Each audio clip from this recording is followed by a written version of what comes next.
Hey everyone, welcome to Online Help Guide. Today in this video I'm going to show you how to manage your notifications on Bumble. So without any further ado, let's get started. First of all, open your Bumble application. Tap on profile icon on the bottom left corner of your screen. Tap on settings icon on the top right corner of your screen. Scroll down, tap on notification settings, and from here you can customize your notifications as you wish, whether you want to turn it off or you want to turn it on.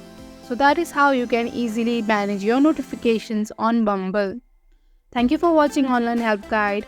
Hope this video was helpful. If it was, hit the like button and comment down if you have any questions or feedback.